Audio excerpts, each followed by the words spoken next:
नमस्कार साथियों, जय हिंद। कैसे हैं आप सभी लोग? उम्मीद करते हैं कि आप लोग होंगे बहुत बढ़िया सर।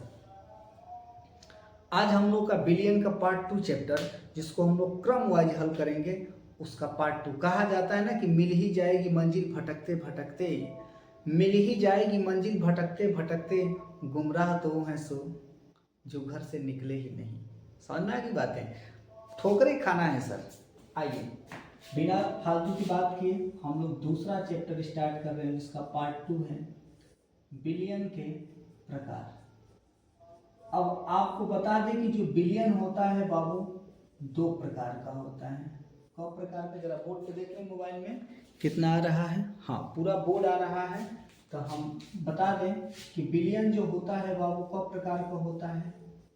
दो प्रकार का। पहला जो है उसका नाम है द्विआंगी बिलियन। कौन सा बिलियन बाबू? द्विआंगी बिलियन। जो दूसरा नाम है उसका नाम है मेरे प्यारे दोस्त त्रियांगी बिलियन। क्या नाम है? त्रियांगी बिलियन। अब आपको यह भी बता दें कि द्विआंगी बिलियन का मतलब वह बिलियन जो दो पदार्थों से मिलकर बना हो, उसे हम क्या कहेंगे? द्विआंगी बिलियन। जैसे ये आपके पास एक कंटेनर है, इस कंटेनर के अंदर बाबू मान लीजिए जल है, और इसी जल में चेला हम डाल देते हैं चीनी। तो देखिए जल एक नंबर पर और चीनी को नंबर पे? दो नंबर पे। जहां ऐसी घटना घटेगी उसे हम क्या कहेंगे? द्विआंगी बिलियन। क्या कहेंगे बाबू? द्विआंगी बिलियन। समझ में आ गई बातें? ठीक है सर, आपके पास जैसे वीडियो पहुंचा, अपने मित्रों को भी पास पहुंचाइए। आइए अब हम बात करते हैं त्रियांगी बिलियन। देखिए एक कंटेनर रहेगा, और इस कंटेनर के अंदर मेरे प्यारे साथी जल है, और जल के साथ इसमें चीनी भी है, और चीनी के साथ बाबू क्या है? नमक है। देखिए जल एक नंबर पर, समझ रहे हो ना? चीनी दो नंबर पर, और नमक का नंबर पर? तीन नंबर पर। तो ऐसी जहां घटना घटेगी उसे क्या कहेंगे? त्रियांगी बिलियन। अब किसी ने कहा सर कि इसमें नींबू मिला देंगे तो चौरांगी बिलियन, कुछ और मिला देंगे 5 गो तो पचरंगी बिलियन, 6 गो मिला लिए तो बजरंगी बिलियन। नहीं बाबू, याद रखिएगा, जब 3 गो रहेगा, चाहे 3 से ज्यादा रहेगा, कौन सा बिलियन? त्रियांगी बिलियन। समझ में आ रही बातें? चलिए अब इस चैप्टर का आपको सबसे बहुत जरूरी टॉपिक पढ़ाने जा रहे हैं, जिस टॉपिक का नाम है बाबू मूल-अंश। क्या नाम है? मूल-अंश। एकदम ध्यान से देखिएगा, मूल-अंश क्या होता है? मूल अंश, एकदम ध्यान से देखिएगा। मोल अंश को हम लोग अंग्रेजी में कहते हैं मोल फ्रैक्शन। क्या कहते हैं? Mole fraction. अब मोल अंश होता क्या है ना मित्रों, कि जैसे मान लीजिए कि आपके पास एक कंटेनर है, और इस कंटेनर में दो लोग हैं, पहला दूसरा।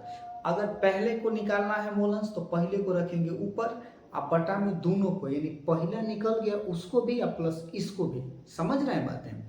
फिर अगर इसका मूलांश निकालना है तो इसको रखेंगे ऊपर, और दोनों को, पहला को और दूसरा को, दोनों को मिला देंगे और दोनों को जोड़ देंगे। उसका मान कट सकते कितना आएगा? 1 आएगा। यही हमारा क्या कहलाता है? मूलांश। टॉपिक देख ले बाबू, दिख रहा है वीडियो में? बिल्कुल थोड़ा सा डिस्टर्बेड है सर, एडजस्ट करिएगा। अब आपको समझाना क्या चाह रहे हैं ना, देखिए। अरे भाई, सूर्या भाई की तरह हिल रहा है। 1 मिनट, 1 मिनट सर, ये हिलेगा नहीं। जिसने चलना ही बाबू ठोकरों से सीखा है, उसको ठोकरे गिरा थोड़े नहीं सकती हैं। आइए, जैसे मान लीजिए आपके पास एक कंटेनर है, एक यक्स है और दूसरा क्या है? वाई है। एक कंटेनर में दो लोग हैं, एक्स और वाई। तो दोनों का मोल निकालना है, तो लिखेंगे एक्स का मोल अंश। एक्स का मोल अंश लिखेंगे तो एक्स ऊपर हो जाएगा बटा में यक्स प्लस वाई। समीकरण नंबर 1। समझ रहे हो बात? फिर बाबू लिखना है वाई का, तो लिखेंगे वाई का मोल अंश। तो यानी y ऊपर हो जाएगा और बटा में x प्लस वाई। समीकरण नंबर 2। अब इसके बाद लिखेंगे समीकरण 1 और समीकरण 2 को जोड़ने पर, लिखेंगे समीकरण 1 और समीकरण 2 को क्या करने पर मित्रों, जोड़ने पर। जोड़ा जाए ना तो लिखेंगे x बटा में x प्लस वाई, समीकरण 1 है।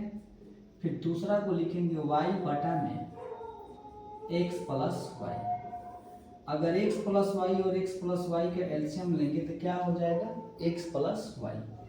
x प्लस वाई से x प्लस वाई में भाग देंगे तो एक बार जाएगा। अगर एक यहाँ रख के गुणा करेंगे बाबू तो यक्स से ना आएगा। बहुत बढ़िया सर, यक्स प्लस वाई से x प्लस वाई में भाग देंगे तो कब बार जाएगा, एक बार। समझ रहे हो ना, समझो, सब्सक्राइब करो। एक बार जब करोगे तो क्या हो जाएगा, y, तो जोड़ोगे तो x प्लस वाई ऊपर हो जाएगा और x प्लस वाई नीचे। अरे इसको जोड़ो ना, x प्लस वाई जोड़ोगे तो x प्लस वाई हो जाएगा और नीचे x प्लस वाई है, ये है। कट पीट के कितना आ गया, 1 आया था मोलन से। चलिए मित्रों, इस वीडियो में इतना ही। आपको एक होमवर्क देते हैं, आप लोग कमेंट में बताइएगा। एक कंटेनर है, 3 लोग हैं, एक ए है, एक बी है और एक सी है। तीनों का मोलंस आपको निकाल के लिखना है। एक अगर आप कर लेते हैं तो कमेंट में यस सर लिखिएगा सर। ठीक है, जय हिंद, जय भारत सर।